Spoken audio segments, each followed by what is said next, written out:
Hey guys, in this video, I'm going to show you what my expectations are for my dogs when it comes to thresholds.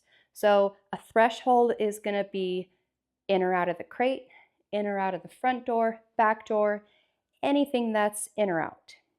Your dog should not be allowed to just impulsively go in or out of anything for safety reasons, but also it's a respect thing and a relationship issue if your dog will not mind a very simple task like this. But you can make it fun. So if you notice Ashira, she's in the crate, I put her in there. She can't bust out until I give her direction to do so. If she does, she gets a correction.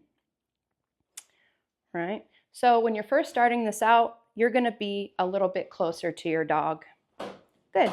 And you're going to give them lots of payment for staying in there. My duration marker is good. So when I say good, she's like, oh yeah. I bring her room service. Good. You can throw food in there. Make your dog work for their meal. If your dog's not food motivated, then your dog is not hungry enough to work, meaning your dog is actually overfed, which is a common thing I see often. But if you make your dog work for every single piece of food in the preliminary stages of training, it's going to be really great for bonding, relationship building, making the training more positive and fun. Good. Yes. So her yes marker is, yes, come get the food from me, but we're still working. Kennel. Yes. Kennel. Good. And then as you're progressing, you're going to space out.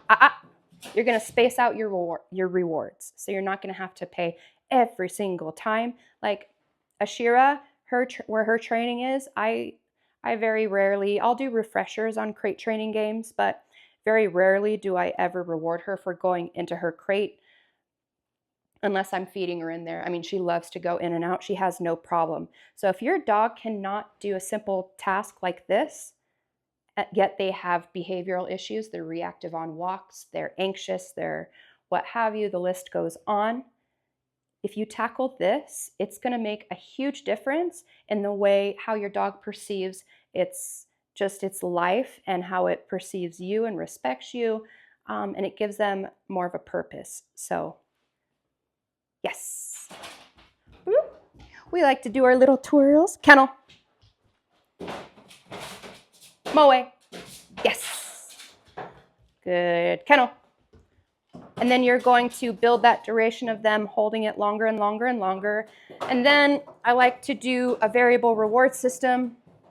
So I might pay her right away. I might make her work for it 3 times. If I ask her to do something 3 or 5 times, I'm just kind of randomizing the rewards. And I'm also randomizing how long I'm making her wait.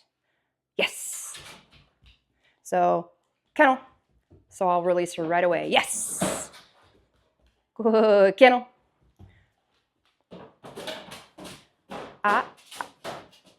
Moe. Moe. Yes. Good. Kennel. All right, now I'm going to shut the door. Shut the door. Now when I open it, she can't bust out. Good. I want to be relevant to my dog. I want to be important to my dog. I want to be valuable to my dog in every aspect. So my dog obviously loves me, but she respects me.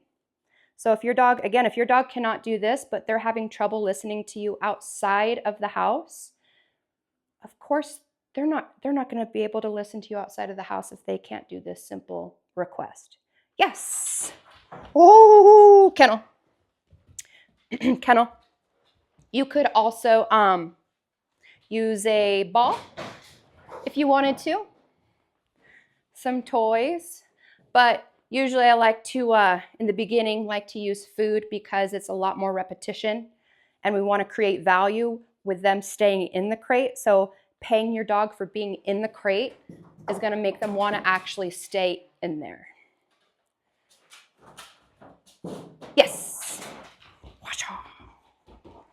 Oh, good girl. And this is good brain games. This is actually working your dog's mental capacity, so they're getting good mental stimulation. So after a good session like this, your dog's gonna be nice and tired. Oh, she wins. She wins. Look at her, look at the puppy. Oh, I caught it. You lost it. Kennel. Good. Kennel.